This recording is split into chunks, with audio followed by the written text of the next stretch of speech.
Su nombre es sinónimo de la peor traición. Una herida abierta en la historia de la fe. El hombre que, con un simple beso, entregó al mismísimo Dios hecho hombre a la muerte. Judas Iscariote. Pero, ¿y si la historia que conocemos sobre Judas es solo una parte? ¿Y si detrás del traidor hay un abismo de misterio, preguntas sin respuesta y una polémica que muy pocos se atreven a explorar? ¿Estaba Judas predestinado? ¿Fue un simple avaro? ¿O hay una verdad mucho más oscura y compleja, incluso, que pone en jaque nuestra comprensión del plan divino? Pensemos en él. Judas Iscariote. Uno de los 12. Elegido directamente por Jesús. Compartió pan, milagros, enseñanzas. Incluso era el tesorero del grupo. Confiado. Cercano. ¿Cómo es posible que alguien tan próximo cayera en la abyección más absoluta? La narrativa clásica es clara: avaricia. 30 monedas de plata. Un precio irrisorio por el maestro. Pero, si nos detenemos un momento, ¿solo avaricia? ¿Un hombre que lo dejó todo para seguir a Jesús, reduce su lealtad a esa miseria? Aquí es donde empezamos a rascarnos la cabeza y a entrar en el terreno psicológico. Desde la psicología, la traición rara vez es un acto simple impulsado por una sola razón. Hay capas. ¿Desilusión? Quizás Judas esperaba un Mesías político, un rey terrenal que liberara a Israel del dominio romano. ¿Vio en Jesús un fracaso en ese sentido? ¿Intentó forzar una situación para obligar a Jesús a manifestar su poder de otra manera? Es una hipótesis inquietante. El huerto de Getsemaní. La noche. El beso. El gesto más íntimo convertido en la señal de la muerte. Judas, ¿con un beso entregas al Hijo del Hombre? La pregunta de Jesús resuena a través de los siglos. ¿Una mezcla de dolor, reproche y aceptación del destino? Y aquí viene una de las preguntas más difíciles y polémicas: si Dios lo sabe todo, si Jesús sabía quién lo iba a traicionar. ¿Significa eso que Judas no tuvo elección? ¿Estaba preordenado para cumplir ese papel terrible en la historia de la salvación? Esta es una de las tensiones teológicas más grandes. La omnisciencia de Dios frente a la libertad humana. Si Judas no hubiera traicionado a Jesús, ¿cómo se habrían cumplido las profecías? ¿Era su traición un mal necesario dentro del gran plan divino? Es una pregunta que nos hace temblar. La Iglesia, en su sabiduría, enseña que Dios sabe lo que elegiremos, pero no causa que lo elijamos. Judas libremente escogió traicionar. Su avaricia, su desilusión, su oscuridad interior, esas fueron sus motivaciones humanas. Pero la pregunta sigue ahí, flotando en la oscuridad: ¿pudo Judas no haber traicionado? Lo que sigue a la traición es igualmente desgarrador y lleno de lecciones. Judas se arrepiente. Devuelve las monedas. Lanza ese dinero maldito en el templo. He pecado entregando sangre inocente. Hay remordimiento. Pero, ¿qué clase de remordimiento? Aquí vemos la profunda diferencia psicológica y espiritual entre Judas y Pedro.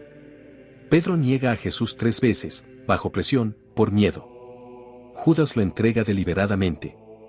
Pero la clave está en lo que hacen después. Pedro llora amargamente y busca el perdón. Judas cae en la desesperación. La desesperación. La creencia de que tu pecado es tan grande que ni siquiera la misericordia infinita de Dios puede perdonarlo. Ese es el verdadero abismo. Judas no buscó la reconciliación con Jesús, aunque quizás pensó que ya era tarde. En lugar de mirar a la cruz con esperanza, miró hacia adentro con horror y se quitó la vida. Las Escrituras son duras sobre su destino final. Jesús mismo dijo: «Ay de aquel por quien el Hijo del Hombre es entregado. Mejor le fuera a ese hombre no haber nacido». Palabras terribles. Y esta es la pregunta que nos hiela la sangre. ¿Podemos afirmar con certeza que Judas está en el infierno? La tradición de la Iglesia, basándose en esas palabras de Jesús y en el acto de suicidio sin aparente arrepentimiento que busque el perdón, ha tendido a verlo como el prototipo del alma condenada. Dante lo coloca en lo más profundo del infierno. Es la visión más aceptada. Pero, ¿y si te dijera que hay una historia completamente diferente? Una versión que cambia radicalmente quién fue Judas y cuál fue su papel. Prepárense, porque esto es polémico. Hace unos años, un texto antiguo, olvidado por siglos, resurgió. El llamado Evangelio de Judas. Y lo que dice es explosivo. Según este texto, que no forma parte de la Biblia ni es reconocido por la Iglesia Católica, Judas no fue un traidor avaro. Fue el único discípulo que realmente entendió a Jesús. Jesús, según este Evangelio, le pidió a Judas que lo entregara. Era una misión secreta. Judas no lo traicionó, lo ayudó a liberarse de su cuerpo terrenal para que su espíritu pudiera ascender. ¡Boom! Una bomba en la cara de la narrativa tradicional. De villano a héroe incomprendido.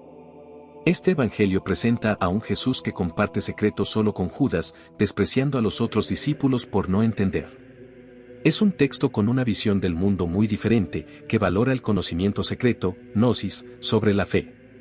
Ahora, seamos claros. La Iglesia Católica, desde siempre, ha rechazado el Evangelio de Judas. No es palabra de Dios. Es un texto gnóstico, escrito mucho después de los evangelios canónicos, con una teología totalmente distinta y contraria a la enseñanza apostólica. Lo rechaza porque contradice todo lo que sabemos sobre Jesús, el propósito de su encarnación y su sacrificio. Pero el hecho de que este texto exista y plantee esa posibilidad es fascinante.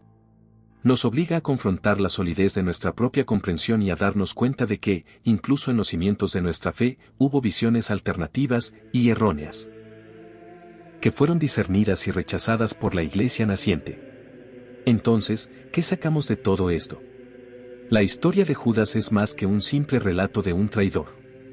Es un espejo oscuro. Nos habla de la fragilidad humana, incluso entre los elegidos. Nos habla del peligro de la desilusión y de cómo las expectativas equivocadas pueden llevarnos por caminos terribles. Nos habla del poder destructivo de la desesperación, que nos impide creer en el perdón. Y sí, nos confronta con los misterios más profundos, la relación entre la libertad humana y el conocimiento divino.